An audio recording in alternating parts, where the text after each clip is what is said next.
இந்த பக்கம் பேச தெரியாமல் இல்லை. வெற்றி தலைவரின் கடைக்கன் பார்வைக்காக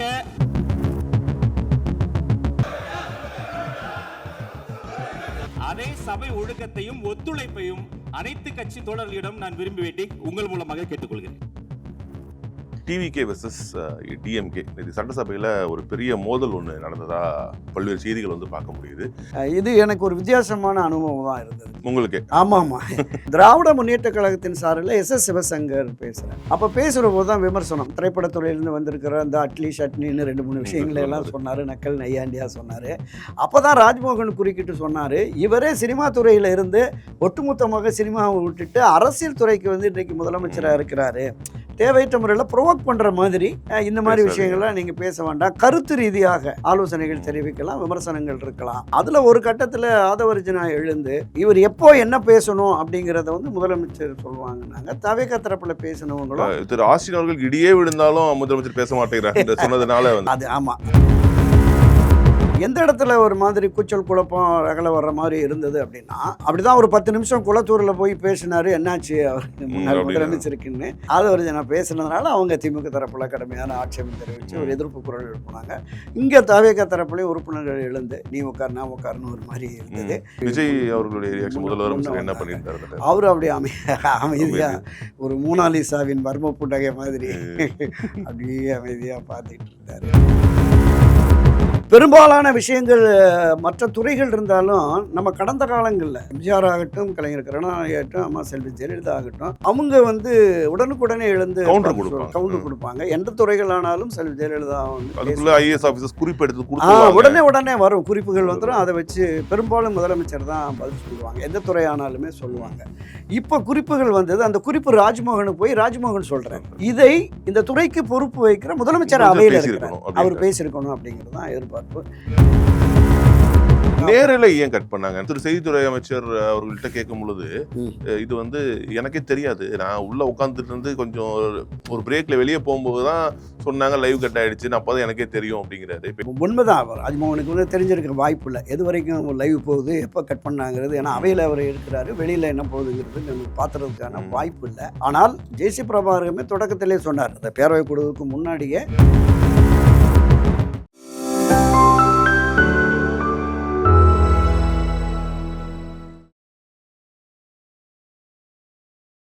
ப்ரோவோக் நேயர்களுக்கு வணக்கம். இன்றைய சிறப்பு நேர்காணலில் நம்முடன் இணைந்திருப்பவர் மூத்த பத்திரிகையாளர் திரு துரை கருணா அவர்கள். வணக்கம் சார். வணக்கம் சகோதரா. டிவிகே வெர்சஸ் டிஎம்கே இது சட்டசபையில் ஒரு பெரிய மோதல் ஒன்று நடந்ததா பல்வேறு செய்திகள் வந்து பார்க்க முடியுது. நீங்கள் சட்டசபையிலே இருந்து செய்தியாளர் இருக்கிறதுனால அங்கே பார்க்கக்கூடிய ஒரு வாய்ப்பு உங்களுக்கு இருந்தது. என்ன நடந்தது சார்?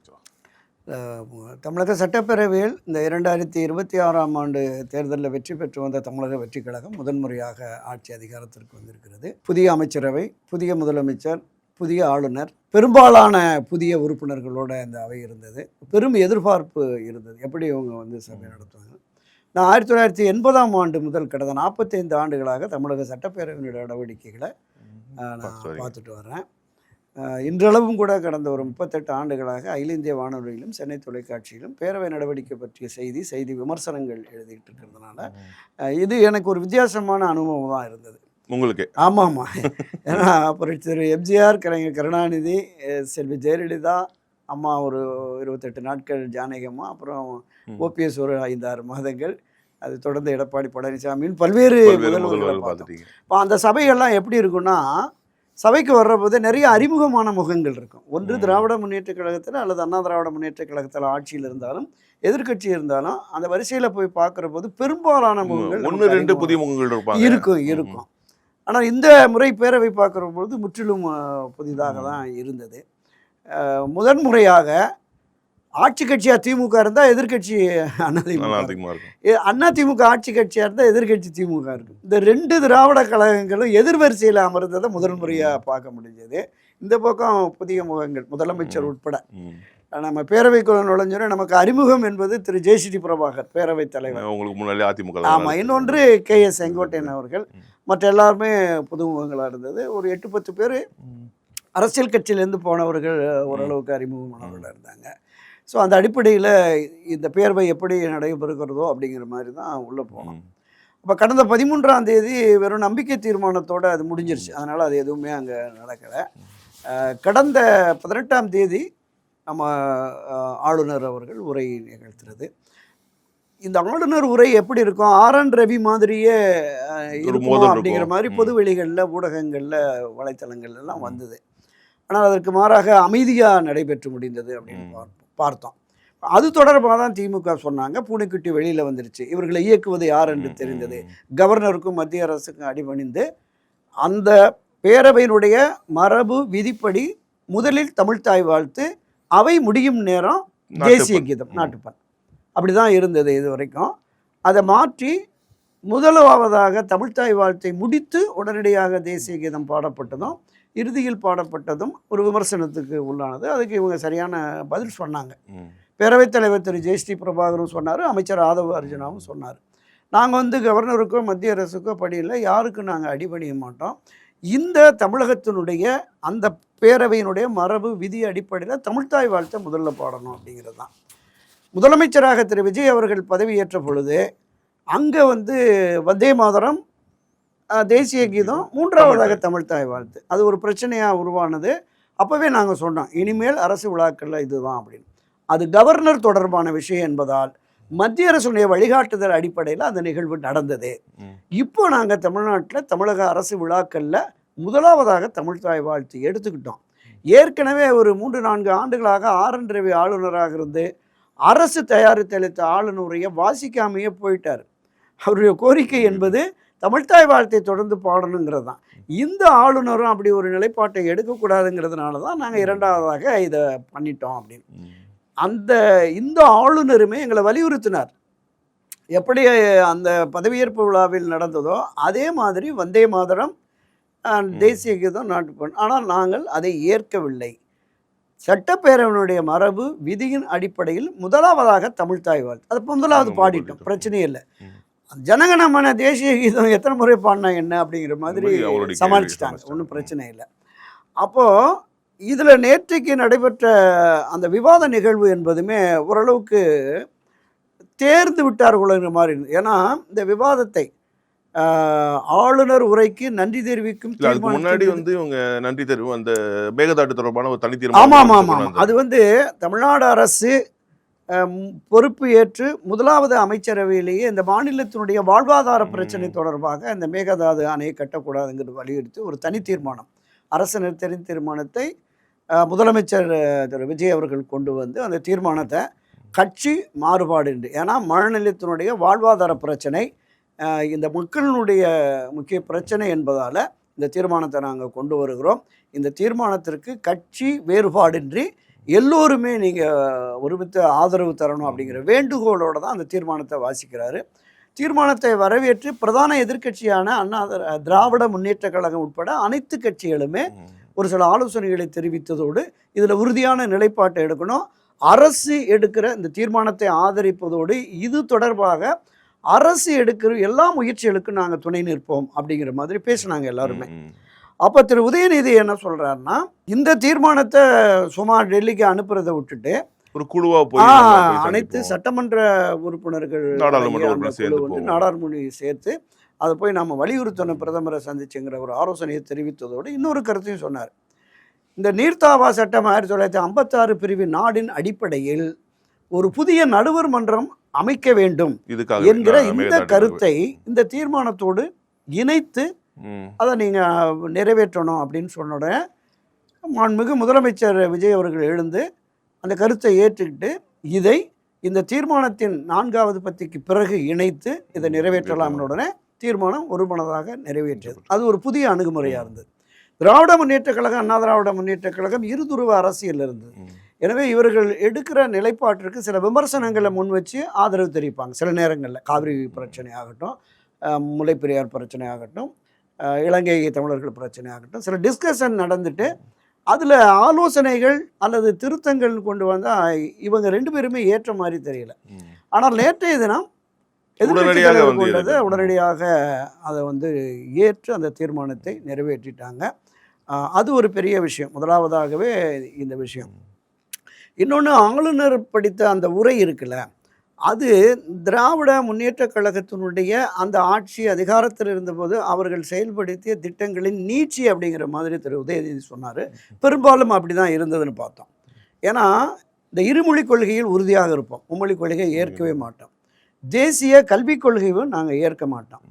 தொடர்ந்து நிதி பிரச்சனை தொடர்பாக அந்த கல்வி நிதி 3458 கோடி நினைக்கிறேன், அந்த நிதியை பெறுவதற்கு தீவிர முயற்சி எடுப்போம். இதை தாண்டி மாநில அரசுக்கு தேவையான நிதிகளை பெறுவதற்கு உச்ச நீதிமன்றத்தை நாடி வழக்கு தொடர்ந்து சட்ட ரீதியாக எடுப்போம் அப்படிங்கிற மாதிரி எல்லாம் இருந்தது. இவர்கள் பாஜகவினுடைய பின்னணியில் இயங்குகிறார்கள் அப்படிங்கிற அந்த திமுகவினுடைய குற்றச்சாட்டு அதில் அடிபட்டு போயிடுச்சுங்கிற மாதிரி தான் நான் பார்க்குறேன். விமர்சனத்துக்கு உட்படாத வகையில் பல விஷயங்களை அவங்க கொண்டு வந்தாங்க.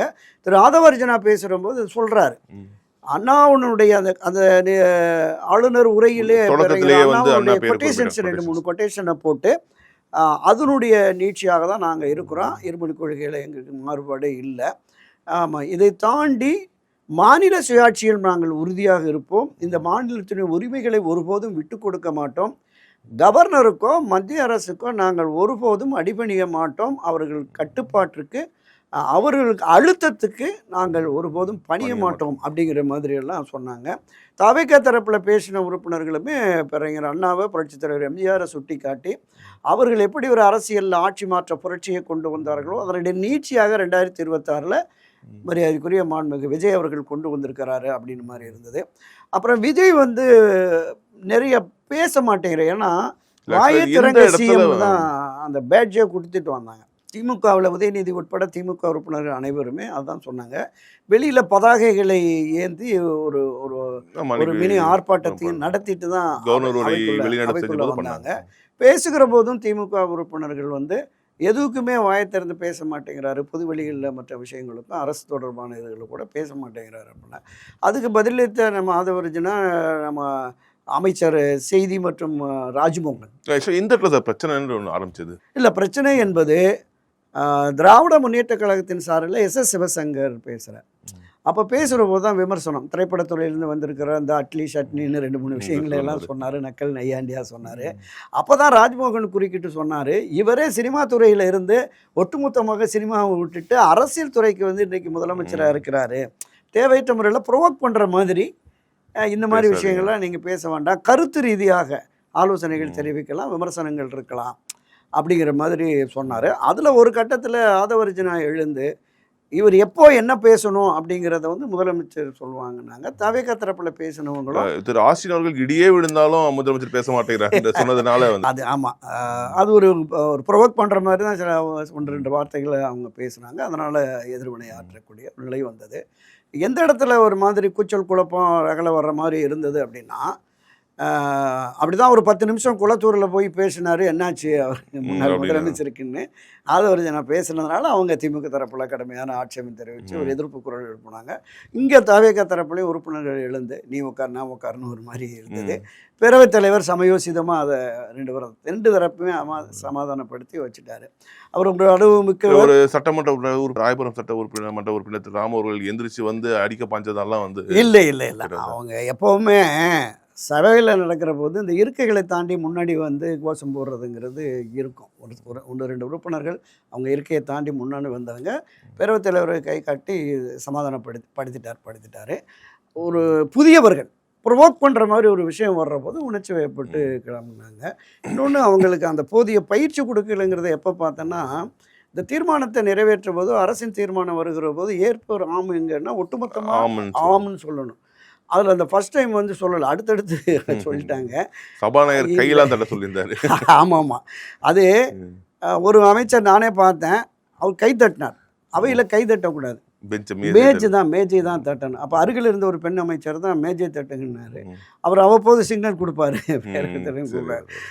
அதுதான் சொல்கிறேன், அவருடைய அரசியல் அனுபவம், அவர் ஏற்கனவே ஒரு சிறந்த வழக்கறிஞராக இருந்ததுனால அவையை ஜனநாயக ரீதியில் அமைதியாக நடத்தணும் அப்படிங்கிற அந்த பார்வையோடு பேரவைத் தலைவர் இருந்தாருங்கிறத பார்த்தோம்.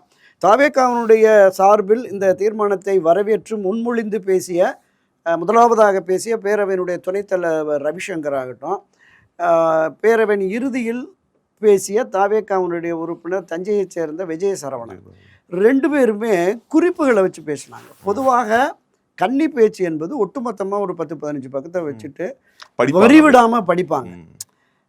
கன்னி பேச்சில் அது அனுமதிக்கவும் படும். அடுத்தடுத்து தான் குறிப்புகளை வச்சு பேசுவாங்க. அண்மை காலகமாக நான் ஒரு 10-15 வருஷமாக பார்க்குறேன்.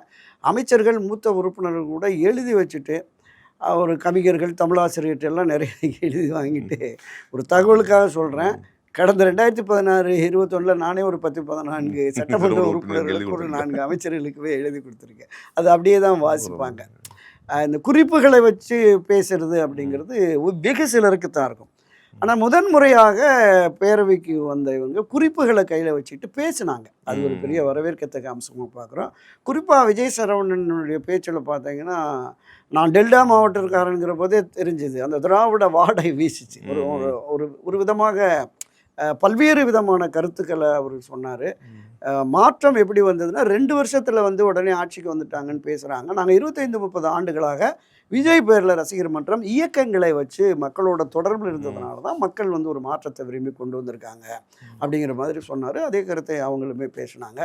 எல்லோருடைய குற்றச்சாட்டு என்னென்னா, மாண்புமிகு முதலமைச்சர் அவர் வந்து அவையினுடைய நடவடிக்கைகளை ரொம்ப உன்னிப்பாக நுணுக்கமாக ஆர்வத்தோடு கவனித்து வந்தார். பெரும்பாலான விஷயங்கள் மற்ற துறைகள் இருந்தாலும் நம்ம கடந்த காலங்களில் எம்ஜிஆர் ஆகட்டும், கலைஞர் கருணாநிதி ஆகட்டும், அம்மா செல்வி ஜெயலலிதா ஆகட்டும், அவங்க வந்து உடனுக்குடனே எழுந்து கவுண்டர் கொடுப்பாங்க. எந்த துறைகளானாலும் செல்வி ஜெயலலிதா வந்து ஐஏஎஸ் ஆஃபீஸர்ஸ் குறிப்பு எடுத்து உடனே வரும், குறிப்புகள் வந்துடும். அதை வச்சு பெரும்பாலும் முதலமைச்சர் தான் பதில் சொல்லுவாங்க. எந்த துறையானாலுமே சொல்லுவாங்க. இப்போ குறிப்புகள் வந்தது. அந்த குறிப்பு ராஜ்மோகனுக்கு போய் ராஜ்மோகன் சொல்கிறார். அந்த குறிப்பு முதலமைச்சருக்கு அது ஏன்னா உள்துறை தொடர்பானது, காவல்துறை தொடர்பானது, அந்த அது தொடர்பான விஷயங்கள் இருக்குது. இந்த சிங்கப்பெண் படை தொடர்பாக அவர் பேசினபோது தான் குறுக்கிட்டு இந்த விஷயத்த சொல்கிறார்.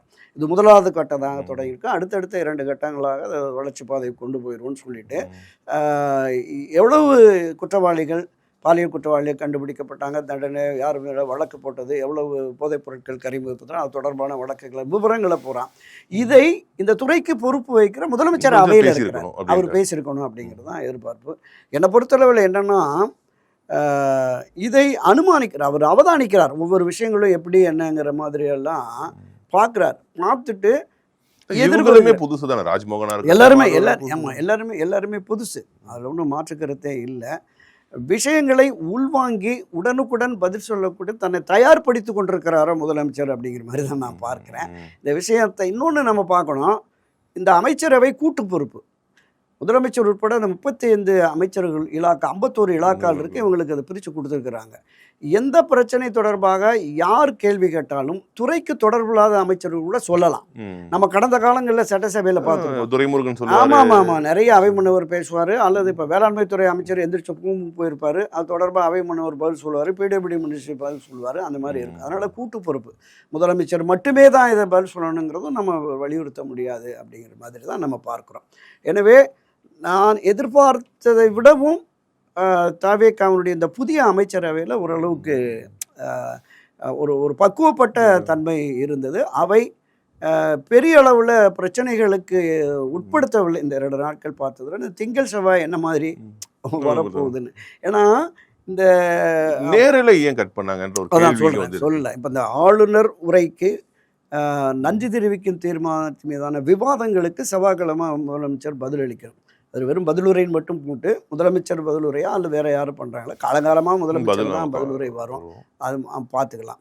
ஏற்கனவே திராவிட முன்னேற்ற கழகம் கூட ஒட்டுமொத்த அவை நடவடிக்கைகளை காலை 9:30 1:30 எப்போ முடியுதோ அது வரைக்கும் நாங்கள் நேரலையில் ஒளிபரப்போனாங்க. இதை தொடர்ந்து பல எதிர்க்கட்சி உறுப்பினர்கள் அன்றைய பேரவைத் தலைவர் அப்பாவோட்ட வலியுறுத்துகிற போது பரீட்சார்த்தமாக சில விஷயங்கள் பண்ணிக்கிட்டு இருக்கோம், இந்த டெக்னிக்கல் இதெல்லாம் பண்ணுறோம் அப்படின்னு சொல்லிட்டு தனியார் தொலைக்காட்சியிலிருந்துலாம் கொண்டு வந்து ஆட்களை வச்சு பண்ணிக்கிட்டு இருக்கோன்ட்டு கேள்வி நேரம் முடிஞ்சு 0 ஹவரில் கூட என்ன நடக்கும்னா, எதிர்க்கட்சி தரப்பில் விவாதங்கள் பேசுவாங்க, சில விமர்சனங்கள் இருக்கும், அதுக்கு பதில் சொல்கிற மாதிரி முதலமைச்சர் அமைச்சர்கள் மட்டும் இருக்கும். அது அதிகமாக காட்ட மாட்டாங்க, தேவையான மட்டுமே விட்டு எடுத்துகிட்டு போயிடுவாங்க. அந்த மாதிரி தான் இருந்துகிட்டு இருந்தது. இப்போ நேற்றைக்குமே முழுமையாக ஒளிபரப்புவார்கள் என்று எதிர்பார்க்கப்பட்டது. ஆனால் அந்த தனி தீர்மானத்தை முதலமைச்சர் வாசித்தது, தனி தீர்மானத்துக்கு ஆதரவு தெரிவித்து உறுப்பினர்கள் பேசியது, அது மட்டும்தான் வந்தது. அதுக்கடுத்து முதலமைச்சர் பதிலுரையோட அந்த தீர்மானம் நிறைவேற்றப்பட்ட பிறகு ரவிசங்கர் அவர்கள் எதிர்த்து பேச வர்றார். அதோட அதுதான் அந்த தீர்மானத்திற்கு ஆதரவு தெரிவித்து பேசினது எல்லாமே வந்தது. ராஜேஷ்குமார் தொடங்கி ஒரு 12 பேர் பேசினாங்க, அது எல்லாமே வந்தது. அடுத்து இந்த மானிய கோரிக்கை மீதான விவாதங்கள் வர்றபோது அந்த விவாதங்கள் ஒலிபரப்பப்படலை. அதாவது ஆளுநர் மீது நன்றி தெரிவிக்கும் தீர்மானத்தின் மீது கிட்டத்தட்ட 9 உறுப்பினர்கள் பேசினாங்க. அது தொடங்கி வச்சுதான் அது தொடர்பாக இவர் செய்தித்துறை அமைச்சர் அவர்கள்ட்ட கேட்கும் பொழுது, இது வந்து எனக்கே தெரியாது, நான் உள்ள உட்காந்துட்டு இருந்து கொஞ்சம் ஒரு பிரேக்ல வெளியே போகும்போது தான் சொன்னாங்க லைவ் கட் ஆயிடுச்சுன்னு, அப்போதான் எனக்கே தெரியும் அப்படிங்கிறாரு பேட்டியில. அடுத்தடுத்து வந்துரும்னாரு. அது எப்படி? இல்லை அது உண்மைதான். ராஜ்மோகனுக்கு வந்து தெரிஞ்சிருக்க வாய்ப்பு இல்லை எது வரைக்கும் லைவ் போகுது, எப்போ கட் பண்ணாங்கிறது. ஏன்னா அவையில் அவர் இருக்கிறாரு, வெளியில் என்ன போகுதுங்கிறது நமக்கு பார்த்துறதுக்கான வாய்ப்பு இல்லை. ஆனால் ஜேசி பிரபாகரமே தொடக்கத்திலே சொன்னார், அந்த பேரவை கூடுவதற்கு முன்னாடியே எல்லாவற்றையும் நேரடியாக ஒளிபரப்புவதற்கான அந்த சாத்தியக்கூறு எப்படின்னு ஆராய்ந்து அறிந்து செய்வோம் அப்படிங்கிற மாதிரி சொல்லியிருக்காரு.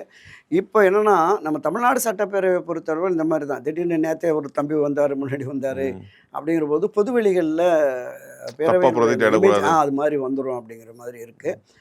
காலப்போக்கில் எது தேவையோ அதுதான் இப்போதைக்கு ஒளிபரப்பலாங்கிற மாதிரி முடிவு எடுத்திருக்காங்க.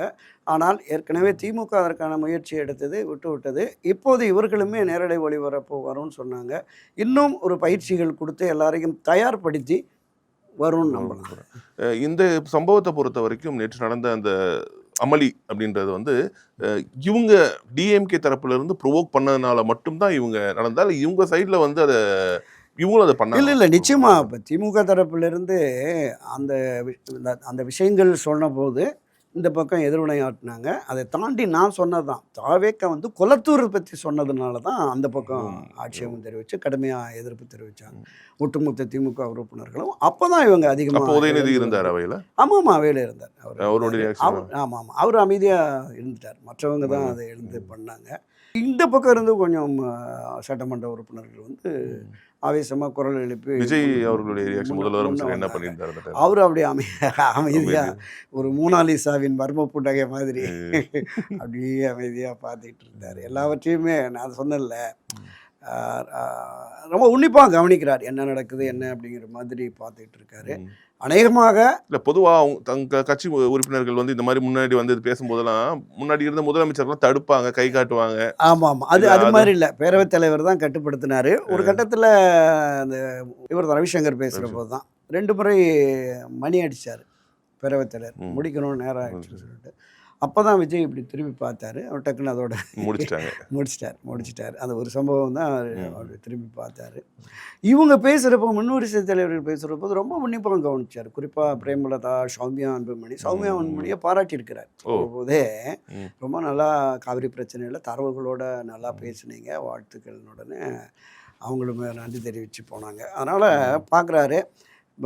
நான் என்ன நினைக்கிறேன்னா, இந்த பட்ஜெட் கூட்டத்தொடர் இப்போ இந்த பதிலுரையில் அவருடைய இது என்னங்கிறது தெரியும், எந்த மாதிரி இருக்குது இந்த நம்பிக்கையில்.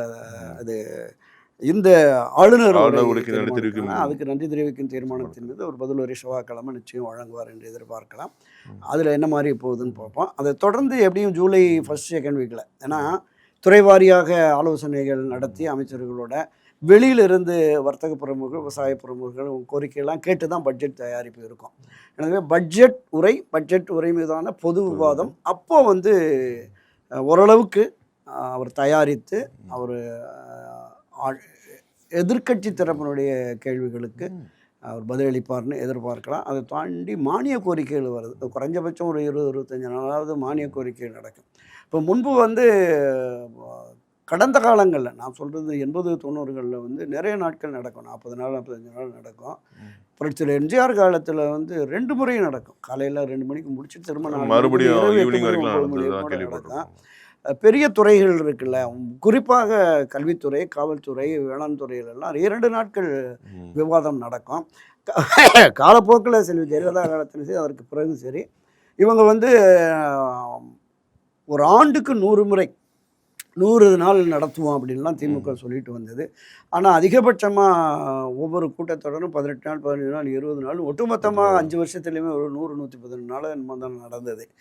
இப்போ இவர்களும் அதிக நாட்கள் நடத்துங்கிற கோரிக்கை இருக்குது. நேற்று கூட திமுக உறுப்பினர் பேசுகிற போது ஒரு 4-5 நாளாக நடக்கும், பேசுவதற்கு நிறைய வாய்ப்பு நினச்சோம், 3 நாள்லேயே முடிச்சுட்டேங்க அப்படின்னாரு. இது வந்து அவர் பேரவைத் தலைவர் ஜெயஸ்ரீ பிரபாகர் வந்து ஒட்டுமொத்தமாக அந்த நம்ம பிஎஸ்சி மீட்டிங்கில் போட்டு அலுவல் ஆய்வுக்குழு எடுத்த முடிவு தான் இது, நீங்கள் உங்கள் தரப்பில் இருந்து சொன்னாங்க, அடுத்தடுத்த நாட்களில் பார்க்கலாம் அப்படிங்கிற மாதிரி. நிச்சயமாக என்னை பொறுத்தளவில் பட்ஜெட் கூட்டத்தொடர் 4-5 நாளில் முடிஞ்சிட்டாலும் மானிய கோரிக்கை மாதான விவாதங்கள் வந்து ஒரு 10-20 நாட்கள் போகுன்றீங்க.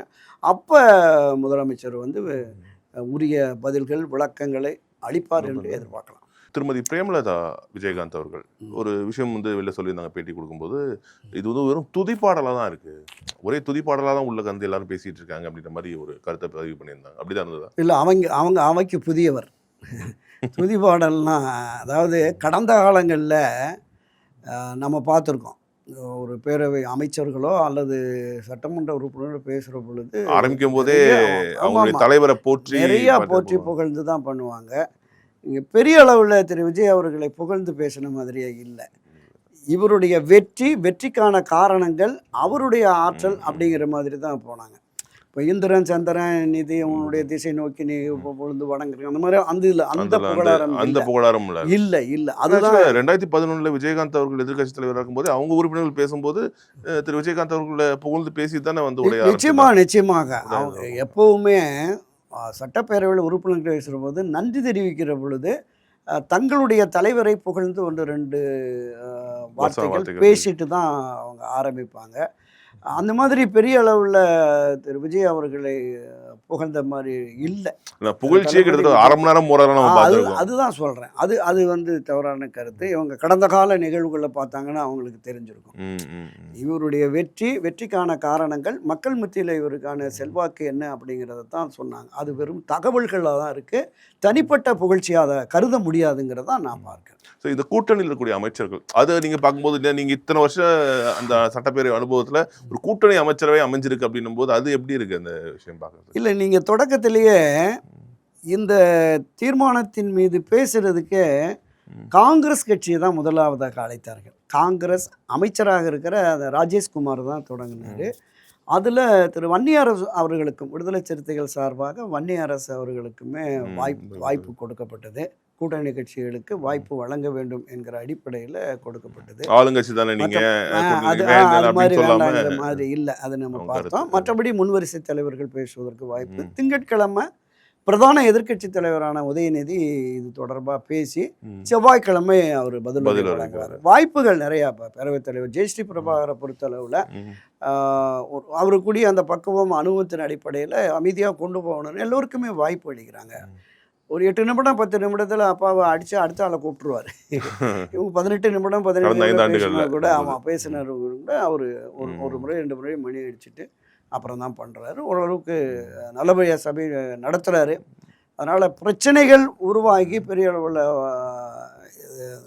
முன்ன மாதிரி ரகலை வெளியேற்றம் வெளிநடப்பு ஜெயலலிதா அவர்களுடைய அந்த பிரச்சனை கூட பார்த்துருக்கீங்க. அந்த 1989 மார்ச் 25 அந்த நிகழ்வில் நான் இருந்தேன், சபையில் இருந்தேன். அதை தான் நான் நிறையாவே பதிவு பண்ணியிருக்கேன். அதுக்கு முன்னாடியும் கூட பார்த்தீங்கன்னா 1973 2 சபாநாயகரை வச்சு திமுக நடத்துனது. KA மதியழகன், பே சீனிவாசனை வச்சு புரட்சித்தலைவர் எம்ஜிஆர் மீதும் அன்றைய சபாநாயகரும் வெளியேற போது மாடத்திலிருந்து செருப்பெல்லாம் வீசப்பட்டது. எனவே அந்த சட்டசபையில் நடந்த பல வரலாறுகள்லாம் பார்த்தோம்னா 88 ஜே அணி ஜா அணி அங்கே உள்ள பேச் பாண்டியன் சபாநாயகர் இருக்கும்போது வெளியாட்கள்லாம் உள்ளே வந்து அடித்து மைக்கெல்லாம் உடைச்சிட்டு போன சம்பவம் நடந்திருக்கு. 89 நீ குறிப்பிட்ட சம்பவம். 90களில் வந்து காங்கிரஸ் கட்சி உள்ளிருப்பு போராட்டம் நிறைய அந்த சட்டப்பேரவையில் நடந்திருக்கு. சட்டக்கிளைப்பு, வெளியேற்றம், வெளிநடப்பு, வெளியில போய் தமிழ் சினிமா காமெடிகள்ல வந்து சட்டசபைக்கு போறோம்னா வேட்டியே போயிடக்கூடாது. துரைமுருகன் தலைமையில வெளியில ஒரு சட்டப்பேரவை நடந்ததெல்லாம் பார்த்தோம். ஜெயக்குமார் தலைமையில ஒரு சட்டப்பேரவை, குட்டி சட்டப்பேரவை வெளியில அந்த லாபியில எல்லாம் உட்காந்து சட்டப்பேரவை நடத்தினதெல்லாம் நம்ம பார்த்தோம். நிறைய அனுபவங்கள் சட்டப்பேரவையில் இருக்கு. இந்த நான் தொடக்கத்திலேயே என்ன சொன்னேன்னா இவங்களுக்கு இன்னும் பயிற்சி கொடுக்கணும். பட்ஜெட் எமோட் ஆயிடுறாங்களா, டக்குன்னு எமோஷனல் ஆயிடுறாங்களா? டக்குன்னு இல்லை இந்த விஷயத்தை பொறுத்தளவில் தான் அவர் நேரடியாக குற்றச்சாட்டுன்னு வருகிற பொழுது எமோஷனல் ஆனாங்க. அந்த தரப்பிலிருந்து எதிர்வினையாற்றுறதுக்காக 2 தரப்புமே இருந்தது. ஆனால் இன்னும் பயிற்சி இவங்களுக்கு தேவைப்படும். நிச்சயமாக இந்த பட்ஜெட் கூட்டல் அதை தொடர்ந்து ஏன்னா நீங்கள் நான் சொன்னல ஆம் என்பவர் ஆம் என்கிறது அமைதி காத்தார்கள் அது எல்லாத்தையுமே அவங்களுக்கு சொல்லிக் கொடுக்கணும். இன்னொன்று சந்தோஷத்தில் மேஜை தான் தட்டணும். ஒரு அமைச்சர் கை தட்டினார், உடனே பக்கத்தில் இருந்த பெண் அமைச்சர் வந்து மேஜை தட்டுங்க அப்படின்னு சொல்லி அது நீங்கள் சொன்ன மாதிரி பேரவைத் தலைவரே அதில் கவர்னர் உரையாற்றுகிற பொழுது நம்ம மாண்புமிகு முதலமைச்சர் விஜயும் அரசையும் பாராட்டுகிற பொழுது தான் அவர் தட்டி எல்லாருமே. ஆக்சுவலாக சட்டமன்ற அந்த செயல்பாடுகளை பொறுத்த வரைக்கும் அதனுடைய அந்த அஜெண்டா எப்படி இருக்குன்னா ஃபர்ஸ்ட் கேள்வி நேரம் 1 மணி நேரம், அதன் பிறகு 0 ஹவர்ஸ் வரும், 0 ஹவர்ஸ்க்கு அப்புறம் அந்த விவாதம் தொடங்கும், விவாதத்தில் வந்து உறுப்பினர்கள் பேசுவாங்க, அதுக்கு பதில் உரையோட முடியும், அப்படிதான் இருக்கும். ஆமாம் ஆமாம் கேள்வி நேரம் இல்லை அப்படிங்கிறது இங்கே வந்து ஒரு பிளான்டா இருந்தது. நம்ம இல்லைன்னா இது புதிய அமைச்சரவை ஒரு கேள்வி கொடுத்தோன்னா அந்த கேள்வி டிபார்ட்மெண்ட்டுக்கு போய் அந்த டிபார்ட்மெண்ட்லேருந்து வர்றதுக்கு குறைந்தது 2 மாதம் எடுத்துக்குவாங்க, 1 மாதம் 2 மாதம் எடுத்துக்குவாங்க. அதனால் அதை நம்ம காலக்கெடு இது 3 நாட்கள் தான் சபையை பேசுவதற்கே உறுப்பினர்களுக்கு நேரம் போதாது. அதனால் இந்த முறை இல்லை. ஆனால் அடுத்து வருகிற பட்ஜெட் கூட்டத்தொடரில் நிச்சயமாக ஏன்னா 2 மாதம் கேப் வந்துருச்சு, டிபார்ட்மெண்ட்லேருந்து அவங்களுக்கு பேரவைக்கு வரணும், பதில்கள் எழுத்து மூலமாக வரணும். அதனால் அதுக்கு காலக்கெடு எடுத்துக்குவாங்க. அது கடந்த காலங்கள்லேயும் அது மாதிரி இருந்திருக்குங்கிறத நம்ம பார்த்தோம்.